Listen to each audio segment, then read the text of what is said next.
Hello everyone, welcome to What If Deku Mother Was Killed by All for One and Becomes Berserk for Revenge Movie 1.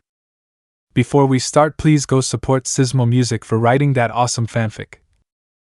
This is the translated version I made. There will be some mistake in character's gender, but of course Deku is a male. Following an event that marked Izuku's separation from Class A, the highest ranks of the government are after Izuku Midoriya. Class 2A will be in charge of catching him without knowing that the war had already begun, that nothing would be the same as before. One decision, one side, one beginning and one end. Prologue. We can see a room which was illuminated by the lights of several computer screens. Several people operated each computer. Principal Nizu stood in the center of the room. At his side was All Might in his muscular form with a serious look. Leaning against the wall of the room was Aizawa, who was completely silent. At that point one of the people would say, we found it. Nizu, what's your address? Person, it's in the old abandoned parking lot, 20 minutes from here. Nizu, I understand. Finally, after searching for so long, we have found it. This time, we have to catch it. He looked at All Might to say, Look, All Might, after all this was entrusted to us, in a way it is our responsibility to stop him. All Might didn't say anything else, he just turned his back to Nizu and said, I won't fail this time. The blonde left the place without anything else to say. Nizu just watched him walk away. This would say, Are we going to send them too? Aizawa, yeah, we can't leave them out of this. Nizu, it's okay. 8 minutes later. Ida, I won't let them this time. Through the intercom that the blue-haired man was carrying, a voice was heard saying, You must stop him, Ida-kun, he chose this path, and we have orders to stop him. Ida, I know, this time we will stop him no matter what. He said as he ran at high speed through the streets towards a certain place, which had previously been used as a car park, but had been voted for more than 10 years ago. A certain group of boys from Class 2A were in charge of that mission, which had been imposed by the same people who had given them their provisional licenses to be able to act on occasions that required it, without having to be under the supervision of a professional. A certain black girl was running alongside a certain purple girl who had a pair of jacks. Jairu, do you think we can stop him, Yamamo? The last time we had a trace of him was 6 months ago. Momo with a serious look would say, If it weren't for Hawks tracking him all this time, we certainly wouldn't have been able to find him. We must stop him, Jairu, no matter what the cost. Jairu, while running, looked at her partner. She asked, Are you okay, Yamamo? You know, you and the good guy were almost inseparable. They complemented each other very well. And from one day to the next, well. Now.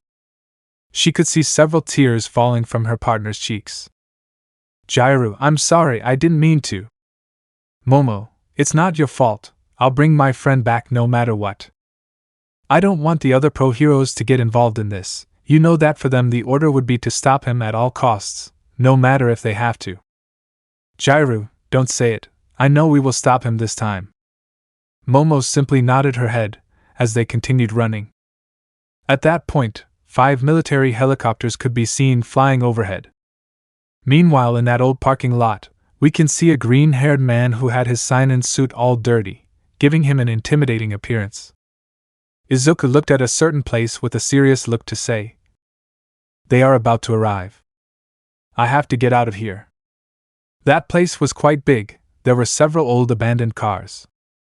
He began to walk towards a certain place where there was a vehicle in which he was traveling. Said vehicle was about 28 meters from him. When he was just 10 meters away, he saw a missile pass by his side, hitting the vehicle and causing it to explode. Izuku stopped dead, seeing a person a few meters in front of the vehicle which was burning in flames. The person was wearing a rather striking suit. He raised his gaze slightly, noticing how there were several targets in the sky, cars, large debris, among other things. These were floating. The green-haired man turned around, seeing a group of people. These were Momo, Jairu, Uraraka, Siro, Tokoemi, Kirishima, Bakugo, Tsuyu, Sato. Several meters behind in the air were those 5 helicopters, which also had them deployed from their sides ready to open fire. Momo, stop all this, Izuku. We have you surrounded, please stop doing all this. Come back to us, if you come back maybe we can. Izuku, go back? The academy is no longer my home, and you know it, Yaoyorozu. Uraraka, Deku-kun, please, we don't have to do this and you know it. We do not want to use force against a friend. Please turn yourself in. The brown-haired girl was shaking because she didn't want to have to fight with her friend. Bakugo, please Deku, this is not the way to do things. Izuku, and what is that form then? Is it doing what the higher-ups want? Is that it? I'm sorry, but if you think that, then get ready to fight. I have already cut the threads that tied me down, now I am freer than before. I don't have to explain my actions to anyone. Tsuyu, Midoriya-chan, please don't do this, Jero. She had her eyes glazed over and was about to cry. Bakugo, so that's how it will be then? Izuku didn't say anything. Ida, Midoriya, there's still time to reconsider what you're about to do. Izuku raised his hands. Momo, I knew you understood. Izuku, do it. Uraraka was trembling as she felt a point on her neck. She lowered her gaze, noticing that it was a red feather, which was lightly pressed on her neck. Those piloting the helicopters trembled in the same way, as they also had those feathers on their necks. Hawks was flying in the air with a slight smile, saying, Hello everyone. Momo, H. Hawks-san, W, what are you doing? Hawks landed next to Izuku, saying, Sorry guys, but this was the only way to keep you out of all this. Ida started his engines to run, but a shot was heard at the scene. Ida felt a terrible pain in his right leg. Bakugo, they brought us into a trap. Jairu, W, where from? She looked in a certain direction, and her eyes opened slightly when she saw a girl. Lady Nagant stood on the roof of a nearby building with her quirk activated. Izuku, Lishti. At that, Momo and the others saw how they were surrounded, since they had been covered by something that made them invisible, a product of Lishti's quirk. Behind Tokoemi was Tagaru from Class 2B, he had his blades on Tokoemi's neck. Nijire stood in front of Momo, pointing her hands at her, ready to shoot if necessary. Kaminari stood behind Bakugo with a serious look. Jiroda Shishida stood behind Tsuyu. Shinso stood beside Kirishima, ready to use his ribbons. Jairu could see an albino girl standing behind her. She had blue eyes and was the same height as the green-haired girl. Izuku, the ones who were always surrounded are you. Momo, if you continue like this you will be. Izuku, since I took this path I was considered a criminal, and they also knew what was going to happen and still followed me. I don't want to have to get rid of you, so this was for the best. I'm a criminal, understand that. There is no turning back. Hawks approached Izuku, saying, You can stop pretending now. Everyone saw how that Izuku turned into a kind of black mud. At that they heard the voice of someone laughing. They looked at how Twice was on top of one of the cars. Twice, that was the best copy I could create. Izuku, I have planned this from the beginning. Did you really think he would abandon his own? He is already there. Meanwhile, we can see in a prison class how in the corridors there were several guards out of combat. In a prison there was a certain bicolor with a collar around his neck, his hands handcuffed as well as his feet. He raised his gaze to see Izuku, who gave a slight smile. This is the story of how I had to face the heroes to take justice into my own hands. The story of how I was considered a criminal, the story of the beginning of the end. Chapter 01, The Beginning of Everything. 1 year ago. We can see how the boys from Class 1A were happy to have obtained their provisional licenses, well, although they felt bad for two of their classmates who had not been able to do so. These were Kaken and Shoto. We can see how the boys were in the bedroom living room. Mina, I really thought I wouldn't be able to make it, but I'm happy that we were all able to make it. Well, almost all of us. I know you guys can do it, he said, trying to cheer up Shoto and Bakugo, who were leaning against the wall on one side of the room. Uraraka, hey, have you seen Deku-kun? Siro, I saw Midoriya leaving while ago towards the gym. Apparently he wanted to train a little. Apparently he is motivated. Uraraka, he went to train alone? Jairu, no, Yamamo went with him. You know, ever since they had to pair up in the test against Aizawa-sensei, they have become inseparable. Even though Yamamo doesn't say it, I think there may be something more than just friendship, maybe not now but in the future. Uraraka would just say, "Why Yaoyorozu-san with Deku-kun?" Even though she didn't show it, she felt a small pain in her chest. After all, she had made the decision to put her feelings aside to focus on her goal of being a heroine. And now, with those words that the purple-haired girl had said, she couldn't help but question whether she had made a good decision or not, because before she and Deku were almost inseparable, but after that test in which Momo and Izuku had been together, she began to notice how the green-haired boy had begun to spend more time with the brunette. While in the gym, we can see how Momo was sitting watching the green-haired man train. Izuku was using the full cowl all over his body. Green rays came out of his body. He was kicking in the air. At the same time, small gusts of wind shook the place. Momo, without realizing it, couldn't stop watching her partner struggle tirelessly, plus the words he had told her that time, words that had lifted her spirits and her confidence in herself, especially in her quirk. From that day on, she had begun to see her classmate as a person she wanted to admire, a motivation that drove her not to give up. Even though she had seen him break his bones and seriously hurt himself, she witnessed how he still did not give up and continued despite his body telling him not to. He was always there, leaving his hero's heart. At that point, I remembered how he had gotten hurt protecting Koda at the camp, which had been attacked by the League of Villains. The image of the green-haired boy hurt, and with blood on his body, made Momo put on a sad look. Izuku continued to throw his kicks. A lot of sweat was falling from his forehead. But he felt like something had grabbed him by his shirt. The green-haired boy turned around, seeing how Momo grabbed him while looking down. "Izuku, Yaoyorozu-san, what's wrong?" He could see how several drops slid down her cheeks. Izuku slightly opened his eyes. Momo raised her gaze, revealing how tears were falling from her cheeks. She would say, "I don't want you to get hurt again. Promise me you won't hurt yourself again. It hurts me to see you hurt. I don't want to see you like this when you saved Koda. Promise me you won't hurt yourself, Midoriya-kun." Izuku could notice how his partner was crying because she worried about him. He was the reason for her tears. Instinctively, he brought both his hands to her cheeks, stopping her tears with his fingers. "Izuku, I'm sorry, Yaoyorozu-san, I never meant to make you cry. I can't promise I'll come out of every fight unscathed, but I promise you that no matter what it takes, I will return alive from every fight. Even if I am seriously injured, I will still return. But I will do my best to return unhurt, okay?" Momo simply looked at him in the eyes to say, "I will always wait for you, because I want to see you return to the academy with all of us." Izuku wiped her tears to give her a smile and said, "I have to go back or else the class vice president will get mad at me." Momo just let out a small laugh, saying, "You know me a little more." Izuku, I guess so. The couple did not realize that from a certain place, a person was watching them and then leaving the place, while in a low voice he would say, "Forgive me, Midoriya-san."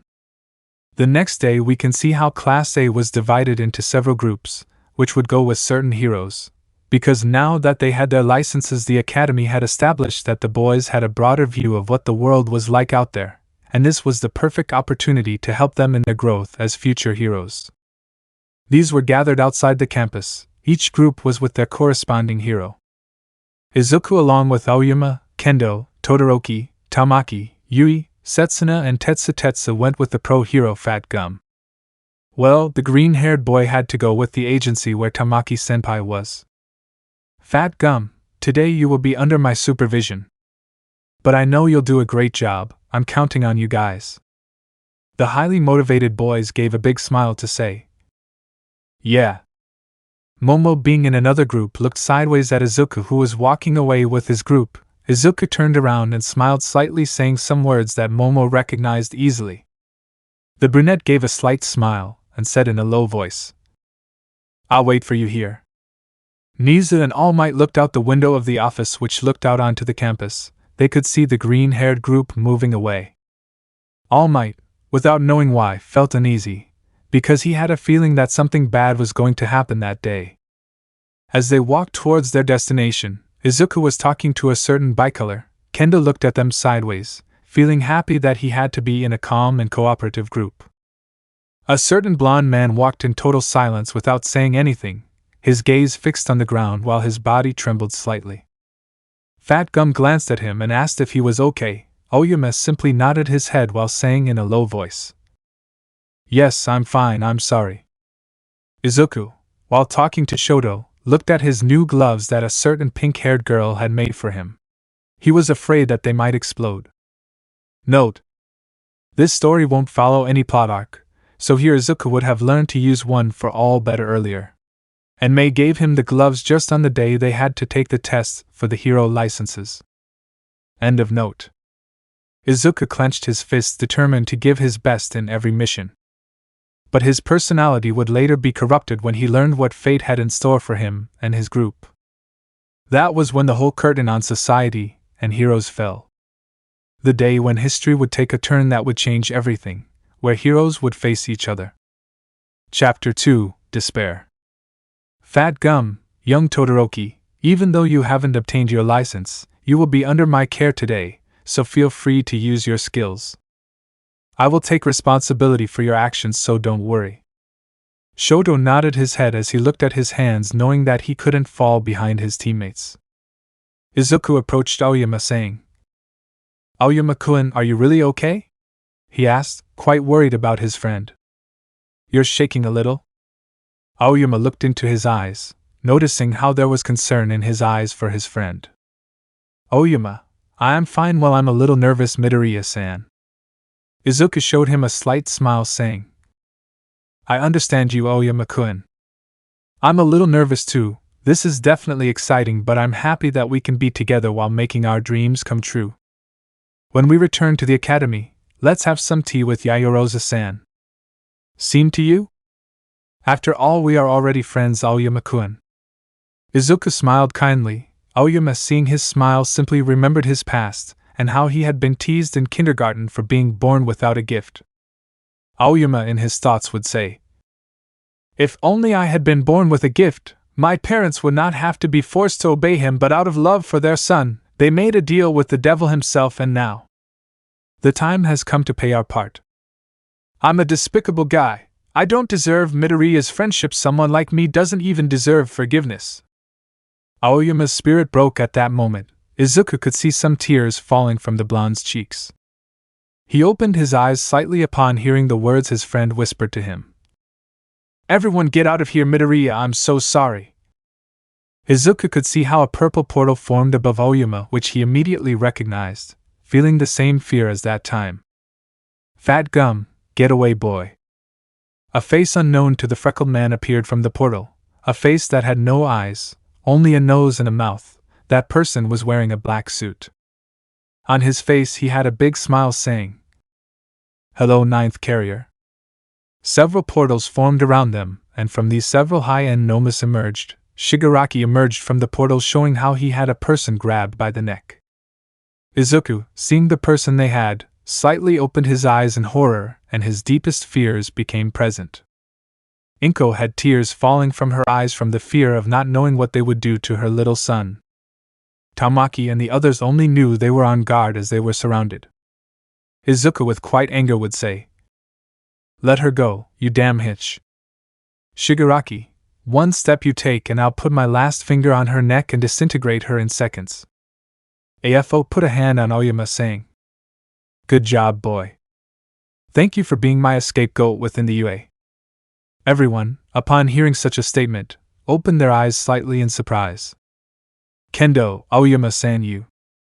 "Aoyama, I just wanted to be a hero and have a gift. I'm so sorry." His voice becomes more and more choppy. "AFO, I bet you are devastated and upset knowing that your very own friend betrayed you. He was the one who warned us when you would meet and what you would do, every move you made. And we prepared everything for this day. When All Might arrives at this place, the only thing he will find will be your deaths. I want to see his face when he sees his successor lifeless, and without one for all." Inko, Please don't hurt my little Izuku, I beg you. AFO, if you voluntarily hand over One for All to me, I'll consider letting her live, he would say, pointing at Inko. Kendo looked at Izuku, noticing how he clenched his fists, making him bleed. AFO, that's the same expression All Might showed me when I killed his teacher. Without a doubt, seeing the same expression reflected in you is priceless. Fat Gum was analyzing the whole situation as his priority was the safety of the students. AFO, so what will you do, Ninth Bearer? Will you save your mother, or will you be selfish enough to prioritize your dreams over your beloved mother? You have 10 seconds to say. So do it quickly if you don't want to see it fall to pieces. These were in a very little travel part. Izuku was helpless as he undoubtedly had to make a decision on the spot, endless emotions hitting him at that moment.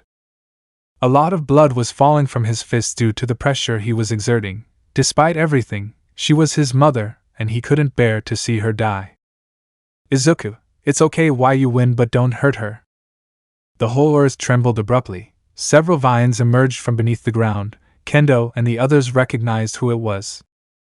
Aoyama quickly turned around and fired his beam at Shigaraki, grazing his cheek, causing him to instinctively release Inko. The blonde took her by the hand and started running. Izuku and the others acted without hesitation. Shoto created a wall of ice that separated Izuku from All for One. AFO watched as Aoyama walked away to say, "Did you think I'd be so foolish as to believe you wouldn't betray me? You were just a pawn on my board.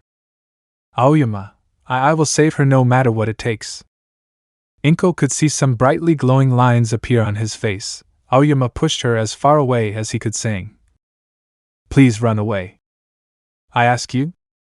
This one in his thoughts would say, "Thank you for everything, Mom and Dad, I love you with all my heart." Everyone could see how the blonde's body exploded, leaving those present in shock. The Nomus charged at them. AFO looked at Shigaraki, saying, "Go get her and kill her." Hearing those words, Izuku launched himself towards Shigaraki at high speed. Shigaraki clenched his fists and said, "One for all, 100%. In that everyone saw how a lot of blood came out of the freckled man's body. Izuku was suspended in the air, spitting a lot of blood. His back was crossed by black and red whips that came out of the tips of All for One's fingers. Kendo, Midoriya. Shoto launched himself at high speed towards Izuku but was hit in the face by a Nomu who pinned him against the wall. Kendo was carried by Tetsu, who carried her away from the place as they were being attacked from several directions. The vines were being torn apart by the Nomus. AFO moved his hand, throwing him against the pavement. The freckled man fell lifeless to the ground, which began to turn red with his blood. Shigaraki was about to reach Inko, but a large piece of rubble appeared above him. "Yui, I got you, bastard." The rubble fell on top of him, but unfortunately for him, Shigaraki had been consumed by a purple portal before being crushed. Izuku saw his mother running towards him. He wanted to yell at her to run away, but he couldn't even raise his voice. He was drowning in his own blood. But her eyes filled with horror as she watched AFO appear behind her, grabbing her by the neck. Izuku began to despair, trying to stand up, but he slipped again and again with his blood. Memories he had made with his mother began to pass through his mind, of how she always worried about him, that despite having raised him alone, she had given him all the love in the world that he needed. This one in his thoughts would say, "Please, someone save her. Don't do it, don't do it. Please don't do it." His vision was blurring with each passing second. Inko, as she could, would say, "Thanks for everything, son. Everything will be okay, don't worry." Several tears fell from Inko's cheeks. AFO, what moving words. "Everything will be fine, ninth carrier. I want to see you corrupt and sink into darkness." Izuku could clearly see how AFO broke Inko's neck, letting her lifeless body fall to the ground. "Izuku," and oh, he screamed with tears falling from his eyes. At that point his vision slowly went black until he lost consciousness. Chapter 03, Reality and Breakup. Bakugo carried the freckled boy's wounded body in his arms, while he watched as Empty Lady crushed the Nomus along with Mirko. "Bakugo, Damn it, resist Deku. Mirko, take him away from here, brat. Bakugo looked back, seeing the lifeless body of the green-haired boy's mother. This has to be a bucking nightmare, right?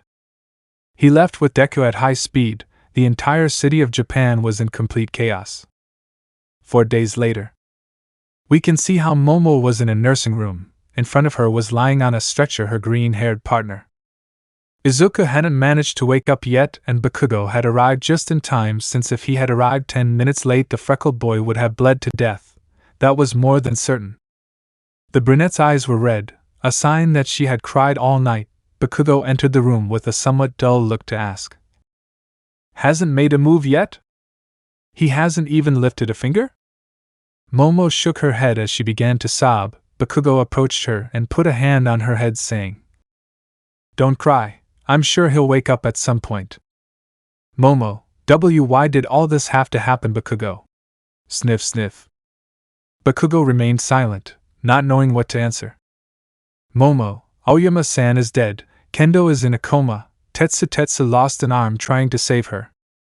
Todoroki arrived seriously injured and Izuku. Bakugo, when he wakes up you'll have to be strong because he's going to need you. He just lost his mother, and when he wakes up he'll do so in a harsh reality.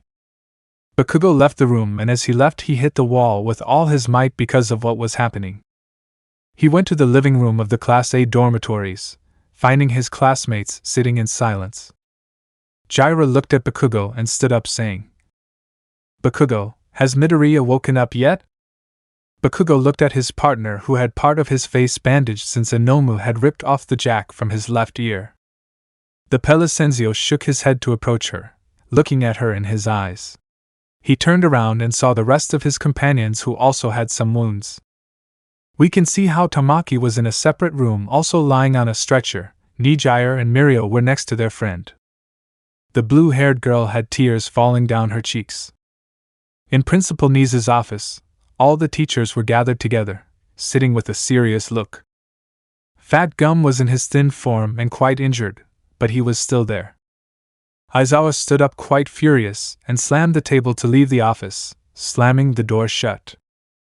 Niza just sighed lightly, saying, "I knew he was going to react that way, and I don't blame him." All Might clenched his fists quite furiously, as he knew that this could have been avoided if he had killed All for One a long time ago. Fat Gum stood up, saying, "I'm already fed up with this situation, Director Niza. The government and the higher-ups aren't leaving this investigation out, after everything All for One caused them to want us to catch him alive to lock him up in Tartarus prison? This bastard hurt several people and killed young Midoriya. Don't ask me to stay out of all this." "Niza, please, Fat Gum, calm down. The government will send several heroes to find All for One. A search party will be formed. But the order is to capture him. His statement is that they want to get information from him about how many people he stole their gift from. But UA's students will not be able to do any work. We are left out of all this. Even third-year students are excluded from such a mission. Fat Gum, for every minute that passes, that damn killer is free and laughing at us. He is aware that the government will not risk killing him if they want to obtain information from him. This bastard sure had it all planned out. Nizu, they will surely ask you for help, All Might, and several heroes. Oh, and also if young Midoriya wakes up, he is not allowed to leave the UA. We know AFO is coming for him. The safety of our students comes first.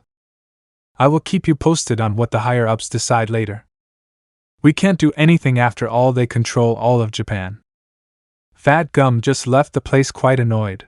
Midnight looked at All Might, who had a serious look.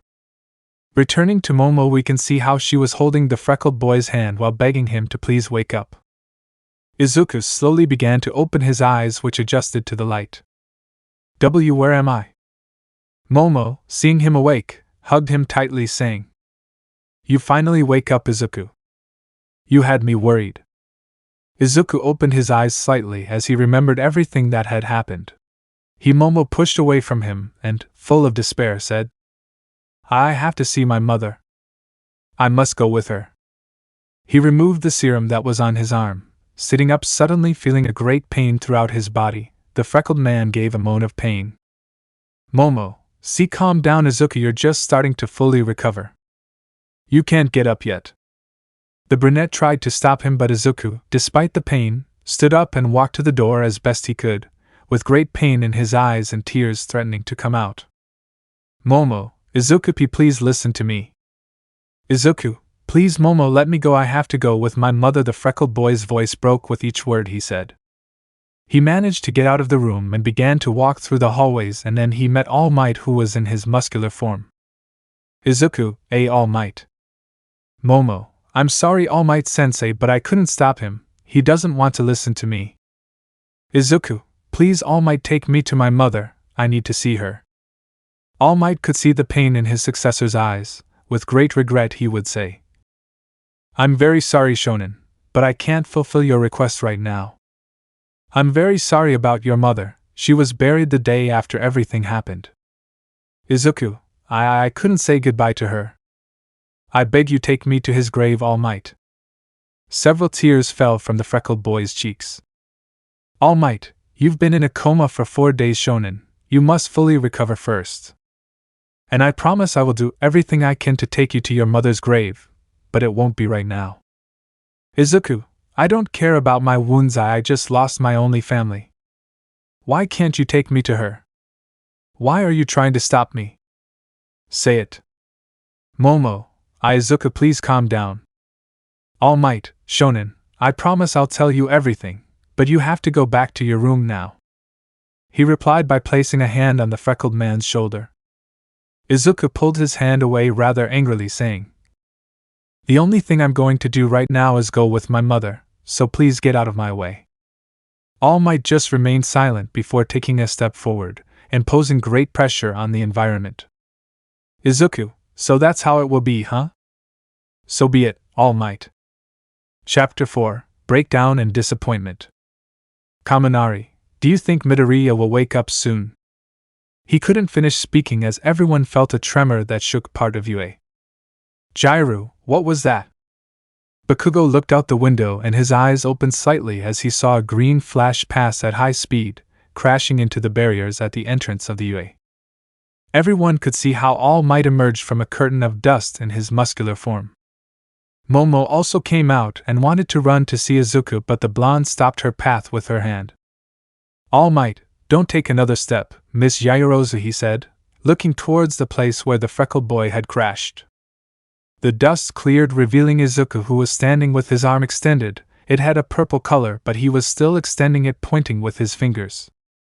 Shoto, seeing that scene, slightly opened his eyes wide, remembering his fight against the freckled boy during the festival. Bakugo left the dorms at high speed to stop that madness. Tsuyu, why is Midoriya-chan fighting against All Might Sensei Jero? The little frog had a look full of concern. Momo slightly opened her eyes, seeing that the freckled boy wouldn't change his mind no matter what they told him. Izuku with a cold voice would say, Move aside, Yaoyorozu-san, or I won't care if you receive part of this blow. The brunette could see a dull glow in her partner's eyes, but at the same time he sounded quite serious with his warning. It was the first time she had seen him act that way. Momo clenched her fists, quite frustrated, and stood in front of All Might, placing herself between them. Izuku stared into her eyes, noticing how she wouldn't move, even though she had fear in her eyes. Red lines with some colors appeared on the freckled boy's arms. All the events of that day passed through his mind, and the image of his mother on the ground made Izuku decide. Momo was scared but still wanted to stand firm to make her partner see reason. Go ahead and shoot now, Midoriya-san. You said you wouldn't mind if I got attacked, right? So what are you waiting for? All Might could see how green rays began to emerge from the freckled boy. Izuku lowered his arms, seeing how Kaken had landed in front of the brunette, saying, Calm down, Deku. It's easy for you to tell me to calm down when you haven't lost everything. If you were in my place, I bet you wouldn't be so calm. Izuku spat out some blood, saying, Answer me this, All Might. What will they do with All for One? All Might remained silent, wanting to answer, but he knew that if he answered, his successor's reaction would be even worse. Izuku, answer me, All Might. All Might, The higher-ups want us to catch him alive so they can lock him up in Tartarus prison. Izuku, hearing those words, clenched his fists helplessly, saying, I will kill that bastard with my own hands. I will do what you didn't do a long time ago.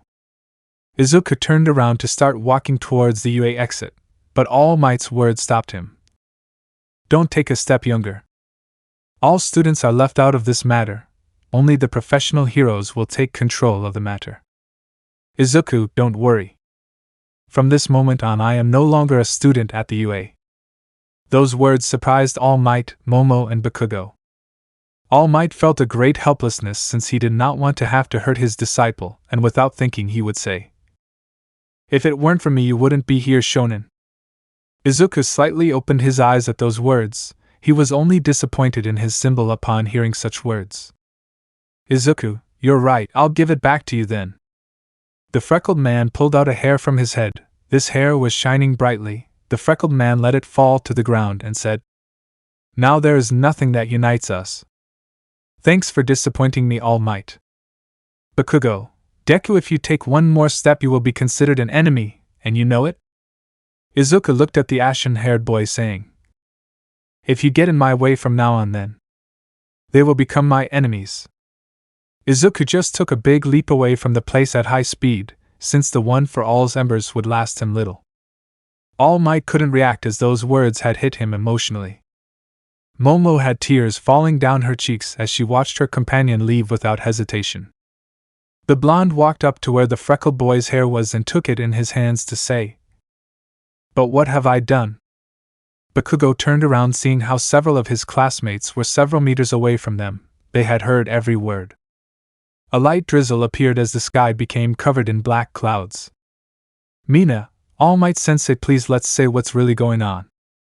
Why did Midoriya leave? He asked with a broken voice.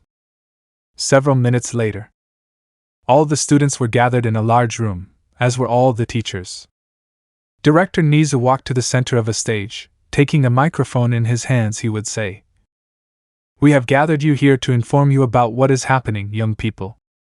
As you may know, 4 days ago the villain All for One attacked one of our first-year students. I guess there's no need to name names since you all know who I'm talking about. The government has made the decision to assemble a group of professional heroes to capture All for One alive. Ending his life is not included in his plans. At these words, several students were upset by the government's absurd decision. Nizu, be quiet, young people. Given this, security measures will also be applied to all UA students. From today they will be here and they will not be allowed to use their licenses as heroes. The government has decided to leave the young people out of this case. It is for your safety. Until things calm down you will not be allowed to leave the institution.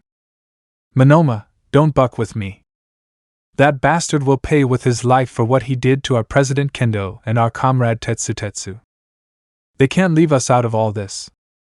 Nizu, I understand how you must feel right now, young Monoma, but this doesn't depend on us, but on the government. Shoto, in other words, we will only do what they want. Do they want to control our actions? If you think about it, you want to keep alive a villain who has taken the lives of hundreds of people. What part of that reasoning is logical? He asked, taking a step forward. All the students started to get excited.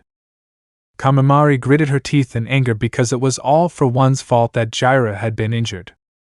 Shinso raised his hand asking, Director, what will happen to the students who leave the academy despite your warning? Nizu, they will be captured by the government's special forces, to be locked up in a youth institution. Their licenses will be taken away and they will be detained for a period of 3 to 6 months for negligence. Nijire, then they will treat us like criminals, right? Nizu, that's why we ask you to stay calm and listen to our requests. This will all calm down at some point. Momo, what will happen to Midoriya-san? Nizu looked at the other teachers to look at the brunette, saying, We will bring back young Midoriya by force, since All for One is going for him. And if we don't catch him as soon as possible, then the government will take action against him. On the other hand, we can see how Izuku was standing in front of his mother's grave while tears fell from his eyes. Hawks was standing behind him, a briefcase in his hand.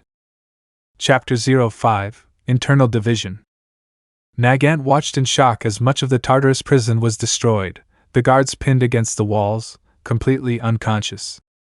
It was raining outside, and it was constantly raining. She looked at Izuku's back, who was wearing a haggard suit. He looked more like a villain than a UA student. These were already written in the parts outside of Tartarus, but they had to go away immediately. Izuku was wearing his seinen suit, and he turned to look at Nagant, and his emerald eyes shone through his mask. He would say, "We better get going before the other heroes arrive." Nagant was still unsure whether to follow him or not. Izuku was about to speak when they were illuminated by the lights of 2 helicopters that were in the sky. "Don't move or we'll open fire." The freckled man could see that the soldiers had machine guns ready to fire if necessary. Nagant was about to act, but Izuku took out some black whips, forming a kind of shield covering Nagant and himself. The soldiers began to shoot, but the bullets could not penetrate that shield that Izuku had formed. The bullets ran out, and they had to reload. Izuku dissolved the shield and disappeared in a green flash, appearing in front of both helicopters, and then giving them a patent kick, making them crash into the sea surrounding the prison. Nagant looked at this in amazement, as he had not hesitated for a moment to finish them off. Izuku fell to the ground, beginning to expel a large amount of green rays from his body. "Nagant, hey kid, aren't you going to check if they're still alive?" he asked to confirm his doubts. Izuku with a cold voice replied, "They didn't hesitate to shoot, so why should I care about their lives?" Nagant just smiled slightly, saying, "You're definitely crazy, boy. I like your attitude. Don't doubt that I will follow you no matter what happens." Izuku looked at her for a second to say, "Perfect, because I need you more than anyone on my team. I am considered a criminal, and my steps and actions will not exactly be those of a hero. Let's get out of here." He showed her back so she could climb on his back. Nagant got on a little uncomfortable having to travel that way. "Izuku, hold on tight, we're not going slow." After saying that, he shot out at great speed, leaving a crater in the place. Izuku moved over the surface of the sea, leaving small waves in his wake due to the speed at which he was going. As they were going, Daigoro appeared to him at his side, saying, "Boy, I know telling you this may be useless, but I think you should tone down the hatred you're feeling right now. I know my gift works through hate, but..." Izuku in his thoughts would say, "They opened the gates of hell itself, so now they have to pay the consequences." Daigoro didn't say anything at those words, since in a way the boy was right. The next day we can see how all the boys were gathered in the living room watching the news about the attack on the Tartarus prison. They could see the wounded bodies of the prison guards being carried onto stretchers. The place was completely destroyed. There was already a rumor on the streets of an anti-hero patrolling from the shadows, who even found several villains beaten to death, all hunted by the same person. Momo watched the news with great concern as the image of a single person passed through her mind. Jaira put her hand on her friend's shoulder, trying to calm her down. A small fragment from the camera that a soldier who survived the fall of the helicopters had been able to show the person responsible for everything.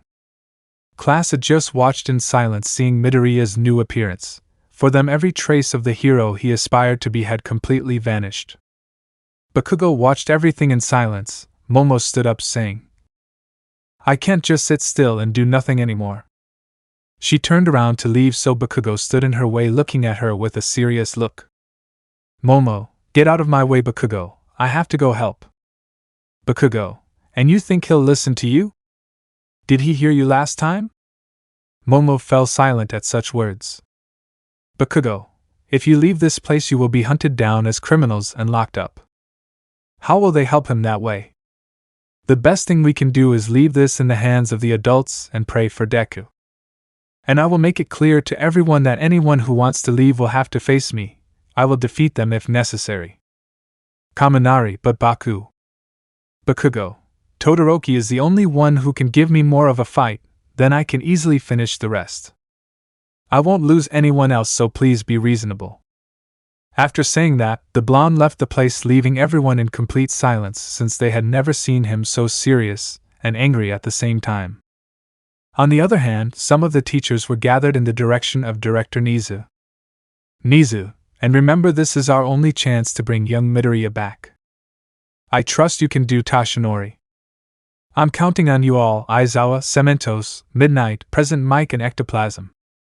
All the teachers agreed their heads to leave the place directly to look for the freckled boy and find him before the government, without knowing that the government had already found him. Izuku was running at high speed as he was being chased by several heroes such as Ryukyu, Kamui, Edge Shot, Best Jeanist, Sniper, and other heroes. Hawks was also there, but he stayed a little far away. Izuku was exhausted as he hadn't been able to rest well lately. Nana appeared to him saying, "You have to stop, boy. If you continue like this, your body will collapse soon."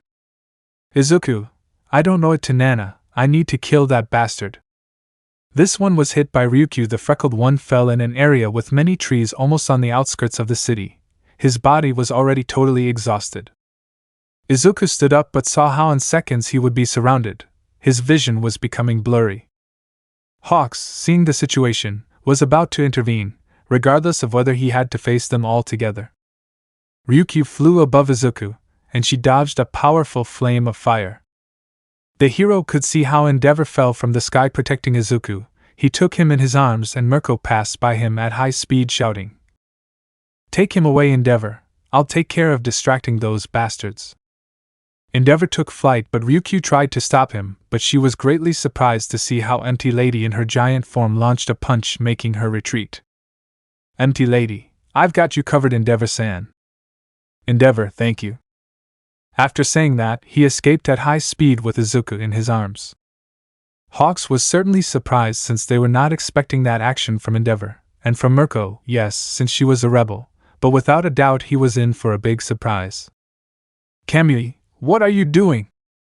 Do they want to rebel?" Mirko interrupted him in a cold voice, saying, "If you want to go after the boy, you'll have to go over my dead body, and I swear I want to see you try." Empty Lady stood to the side of Mirko, blocking his way. "Ryukyu, so you've already chosen your side, right?" Sniper raised his gun, saying, "So be it then." Chapter 06, The Side We Chose. Sniper was about to shoot Mirko when his gun was destroyed by a precise shot. He looked everywhere looking for the person responsible for such action. Hawks, without anyone seeing him, smiled slightly since he knew that Nagant was nearby helping Izuku escape. Nagant was more than 420 meters away among some trees. She had a serious look. Kamui, without thinking twice, spread his branches in an attempt to immobilize the rabbit, but Mirko quickly dodged him to begin using the trees around him to move around the place. Ryukyu launched himself towards Empty Lady, who received him with a blow that unleashed an air wave that made the others retreat. Hawks took advantage of the start of the fight to disappear into the trees as he wanted to know how far away Endeavor was. Best Jeanist was about to use his quirk, but then his eyes opened wide as he saw All Might, Aizawa, Present Mike, Midnight, Cementos, and some UA kids arriving at the scene. "All Might, Miss Mirko, I'll take care of this." Mirko looked at him seriously, and when she was about to say something, she could see how All Might imposingly stood in front of her, placing himself between her and the other heroes. "Best Jeanist, All Might, don't tell me you're going to disobey government orders." Kamui looked at Aizawa since with him on the battlefield and All Might, defeat was more than certain. Empty Lady returned to her normal form looking at what was happening. Sniper had a serious look on his face as the other heroes behind All Might stood there without saying anything. Hawks was watching everything while hidden, and then he could hear a serious voice saying, "It's a very good imitation, Miss Cammy." In that they could see how the real All Might and the other heroes appeared at the place. Everyone could see how the other heroes vanished in a pink smoke, revealing a beautiful young woman in the Shiketsu school outfit. Cammy stuck her tongue out awkwardly, saying, "Oops, I was discovered." Aizawa just sighed, saying, "So you're all on Midoriya's side? I'll give them a chance to surrender." From among the trees came Yoshindo, Inasa Yorashi, and other students from some schools. Aizawa could see how they were unwilling to back down. Mirko cracked his neck, saying, "This will be exciting since I have never faced All Might himself. Inasa, remember we must protect Midoriya." She had a big smile as she started running towards All Might, The other students followed her without hesitation, starting a battle. While in Yui we can see how Bakugo was standing at the entrance of Yui, he had a serious look as he saw how Shoto, Kamimari, Tagaru from Class B, Monoma, Yui, Ibara and some more from Class B were behind Shoto. A few drops of rain began to fall. Bakugo undoubtedly clenched his fist, saying, "I thought you'd be smarter, Shoto." Kaminari with a cold voice would say, "Move, Bakugo." The blonde was expelling rays from her body. "Bakugo, if you walk out that door you'll be enemies of the government for disobeying their orders. They will be criminals. Do you want to end up like Deku?" he asked, looking at his companions. Kaminari, bucked the higher-ups. "Do you really consider Midoriya a criminal? He is our companion who gave his life for us on several occasions. You as his friend should be on his side. He lost his mother." "Bakugo, I guess that's your answer then." He began to create explosions in his hands, saying in a low voice, "I don't want them to get hurt in this battle. But they don't understand that I'm doing this for their own good. They're right, we're immature. I don't want to see anyone else die." He said, remembering Inko's lifeless body and how Izuku almost died without mentioning the fact that the students were seriously injured in the fight against those Nomas. Bakugo stood still as he watched Nijire float above. She had a powerful charge in her waves. "Nijire, move aside." Bakugo, the blue-haired girl, had a serious look. "Bakugo, forgive me, senpai, but if the three of you are not together you will not be able to stop me." After saying that, he propelled himself at great speed, appearing in seconds at the side of the sky blue film, taking her by surprise since he had become much faster than the last time. Kaken sent her crashing with a powerful explosion that made the place rumble. He then began to dodge Shoto's ice pillars. The ashen-haired boy turned his body quite agilely while dodging Kaminari's electric shocks. Bakugo could read them by heart as he was the most strategic in the entire class. He fell to the ground, using both palms to unleash explosions, destroying the campus on an immense scale. Such a tremor caught the attention of the rest of Class A and B. The explosion caused several to lose their balance. Bakugo at high speed stood in front of Kaminari, giving him a powerful blow to the stomach, knocking out all the air. Without wasting time, he created a smoke screen, detonating several explosions in seconds. The blonde could see how Monoma's right palm was at his side. Kaken opened his eyes slightly when he saw a bright light and then was thrown out by a powerful explosion. He quickly spun in the air, dodging huge rocks and threads that Yui threw, modifying their size. He began to breathe heavily as there were several of them against one, and several fangs came out of the ground and grabbed him by both legs. "Yui, do it, senpai." Nijire stood with a little blood dripping from her lips. "Nijire, I told you not to move. I didn't want to shoot you, but now I have no other choice." Nizu quickly approached the window, watching as waves swept away much of the forest behind the UA. Bakugo lay far away with his arms in an X shape, having taken the full impact. A great amount of courage was pouring out of his body. Nijire was surprised that he hadn't lost consciousness. "Nijire, we have to go. It's now or never." After saying that, Shoto carried Kaminari and they left the UA at high speed. Momo and the others went out only to see how much of the place was destroyed. Bakugo closed his eyes to fall completely unconscious. Tsuyu and Mina saw him collapse from a distance, so they quickly went to help him, while the rain began to fall with great intensity, finally marking the separation and breaking of friendships, thus taking different sides, knowing that nothing would ever be the same again. Tamaki and Mirio were standing, stopping the rest of the teachers who were trying to go to where Kaken and the others were. "Mirio, we have to buy as much time as possible, Tamaki." Chapter 07, The Number 1 Hero vs. Endeavor. All Might jumped away at high speed from the battlefield as he knew that his duty was to stop Izuku. In slow motion, he could see how 3 bullets were centimeters away from hitting his right side. The blonde made a slight turn in the air, causing the bullets to lightly graze him. Nagant simply rushed to create more bullets as he knew that it was not for nothing that he was considered the strongest hero. He had never missed a shot, but he had already met 2 people who had managed to dodge his bullets. All Might could see in the distance how Endeavor was flying at high speed with Midoriya in his arms. All Might clenched his fists tightly and then punched the air hard, generating a powerful air pressure that destroyed much of the place. Endeavor was violently shaken by the blast of air and forced to descend to the ground.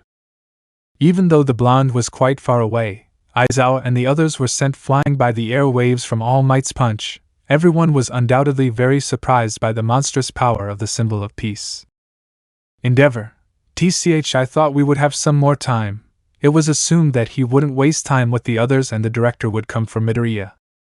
All Might fell, raising a large curtain of dust. Endeavor could see how from within the curtain of dust the blonde's eyes shone brightly. A strong pressure fell on his body, making it difficult for him to even breathe normally. All Might took a small step, dispersing the dust with a taste of air. Endeavor knew that the number one hero was totally serious. That pressure he was feeling now was even stronger than the first time he met him in person. Finally their eyes met with firm conviction. All Might, give me young Midoriya. Endeavor.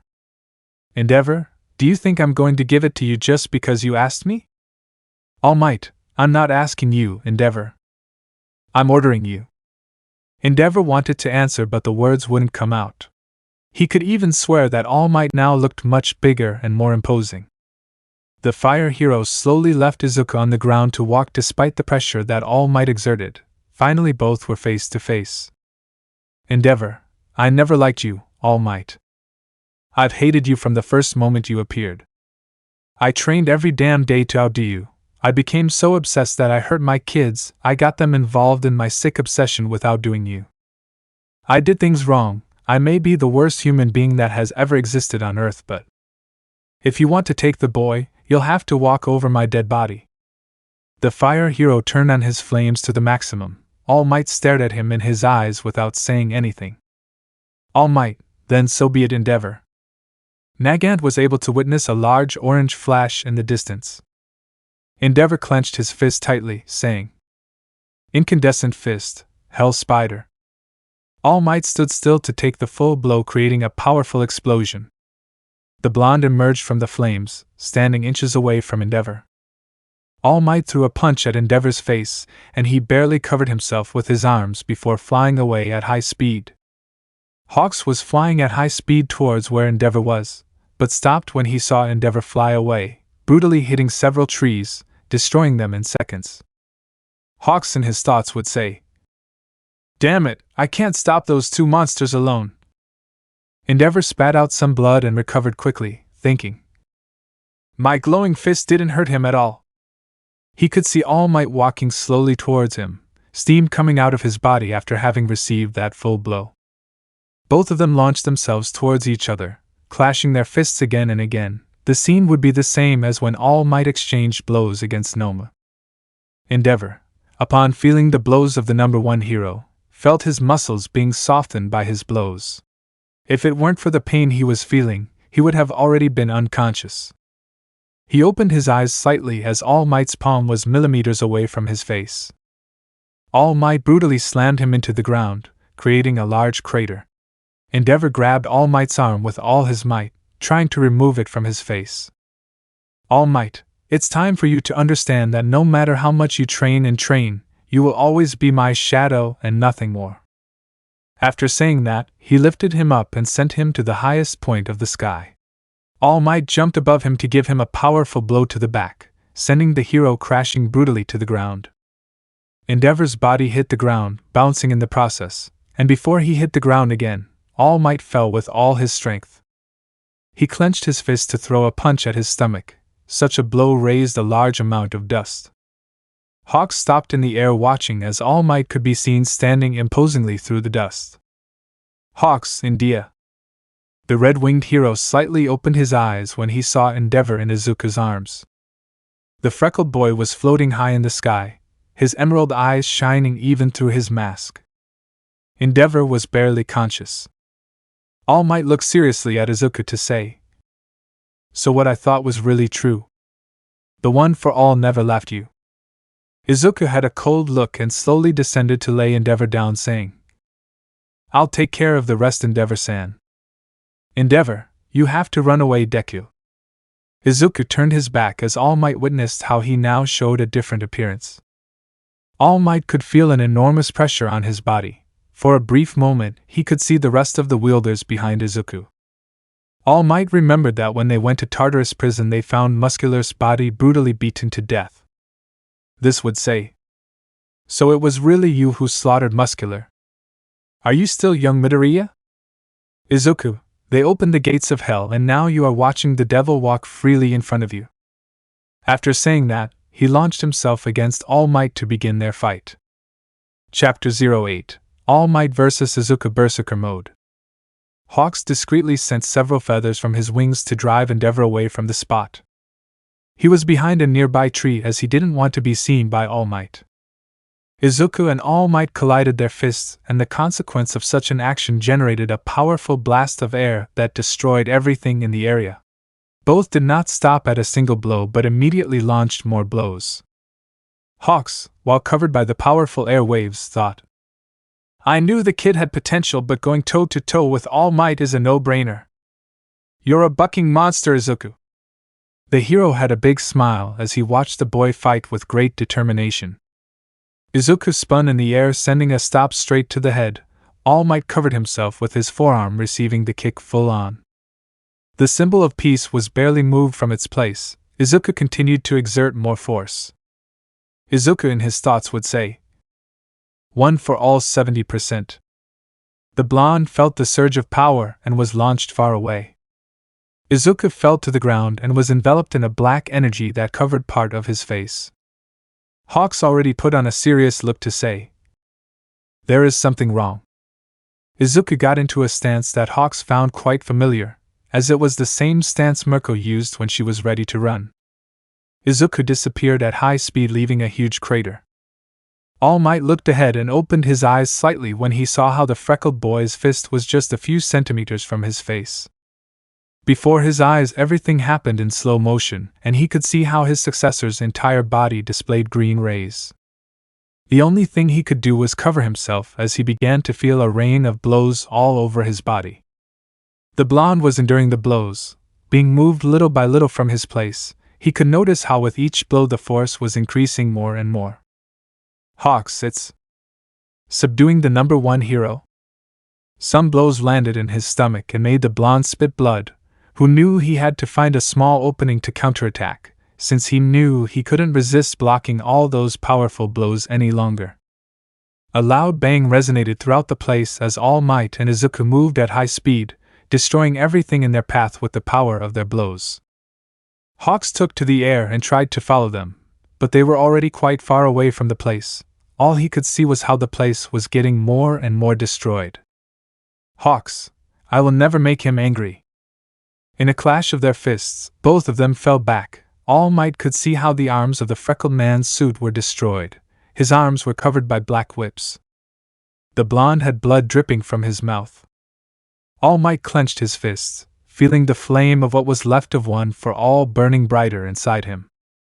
He made his blue eyes shine and approached Izuku. The freckled boy raised his gaze, seeing how there were several fists in front of him. Izuku just lowered his arms, saying, "Danger sensor." The freckled man began to dodge the blows at great speed. He moved with extraordinary fluidity. The blows barely touched him, but they were still dangerous. All Might kept throwing his punches, surprised that he couldn't hit him. He would think, "Did another gift of One for All awaken?" The powerful gusts of wind even reached some parts of the city. Izuku returned to his normal state, leaving his arms wrapped by the black whips. Those berserker forms from a few minutes ago were no longer there. The green-haired man was floating several meters away from All Might, who was breathing a little heavily. Izuku had a cold and dull look as his hair fluttered slightly in the breezes of the air. At that point, Nana appeared at his side, warning him that he had to end the fight as soon as possible because his body would collapse at any moment. "All Might, why are you stopping shonen? Are you not going to use that form from a moment ago anymore? Izuku, haven't you noticed, All Might? Look at your body." All Might noticed how much of his suit was stained with his own blood, not to mention that it was also destroyed. A kind of smoke was coming out of his body, letting him know that at any moment he would lose his muscular form. He opened his eyes slightly upon hearing the voice of the freckled man who was now behind him. "Izuku, next time you want to come after me, bring all the heroes you can, because you alone can't even stop me anymore." All Might turned around, seeing how Izuku had his hand extended towards him. He had one of his fingers bent back, held by his thumb. To give you an idea of the signature way he used to destroy Shoto's ice pillars at the sports festival. "Izuku, goodbye, All Might." After saying that, he fired a powerful air wave that sent Hero 1 flying at an overwhelming speed. Izuku stood looking at the entire destroyed place. Elsewhere we can see how Empty Lady was subdued on the ground, being pressured by a certain dragon and beast genist. Aizawa had Anase Yorashi wrapped in his bandages, and Kamui had Yoshindo held down with his branches. Mirko had managed to escape with a completely unconscious Kami and a couple of other students. The rabbit did not want to expose the students to being caught, since with Eraser on the battlefield it was undoubtedly difficult for them to win, since he could nullify anyone's gift. Kamui could see a bright spot in the distance. He quickly created a dome of branches to receive that powerful impact, crashing into several trees. The place was covered by a large amount of dust. Aizawa and the others went on alert. The dust slowly cleared, revealing how Kamui had caught All Might, who was barely conscious but in very bad condition. Aizawa quickly approached them, saying, "Did Endeavor do this to you?" he asked quite seriously. All Might just stayed silent and then said, "No. Young Midoriya was the one who left me in this state." At those words everyone was quite surprised. Empty Lady just had a slight smile, saying, "I thought you would be on his side, All Might. But the gates of hell have been opened, and now you are seeing the devil walking freely in front of you. The devil was once an angel, and so was Midoriya. He will not rest until he defeats the person who took everything from him. And he will not hesitate to finish off those who get in his way." Ryukyu pulled her to her feet, causing her to let out a small moan of pain. "Empty Lady, I'm sorry, but not for all the fame in the world will I obey those bastards from the government. And soon it won't just be Midoriya they have to stop." At that Aizawa received a call, which he answered quickly and then put on a serious look. "Aizawa, I will return to UA immediately." "Kamui, did something bad happen?" "Aizawa, it's already started. The internal rift between students." After saying that, he left quickly. After several minutes, government forces arrived and handcuffed Empty Lady, placing a necklace on her that completely nullified her gift. They did the same with the students who were captured by Kamui and Aizawa. Ryukyu just watched seriously as they were taken away. The dragon looked up at the sky and flew at high speed towards where the fight with All Might and Endeavor had taken place. Near the area he could see Hawks lying on the ground unconscious. A few meters away from him was one of his elongated feathers, as if it were a sword. She quickly went down to help him and managed to wake him up, asking him what had happened. Hawks told him that he wanted to stop Endeavor and Midoriya, but they knocked him out. He was clearly lying, since he had to look like he was on the government's side. Hawks had to make sure no one suspected him. The dragon believed him completely, since she had no reason to distrust him. On the other hand, we can see how All for One was in his lair. In front of several screens next to him was Shigaraki Tamura. "Shigaraki, Master, when will we attack?" "AFO, be patient, Tamura. Little by little the heroes will become internally divided and will fight against each other. That boy just wants to kill me for killing his mother. He won't listen to any reason, not even from his own mentor All Might. I bet they've already broken up. He'll make a mistake and then it'll be our Tamura moment." Let me know in the comments below if you guys want the next part. Also check out my other video that has been shown and left. Thank you for watching. If you enjoyed this video, please like and share this video. And have a fantastic day. Bye.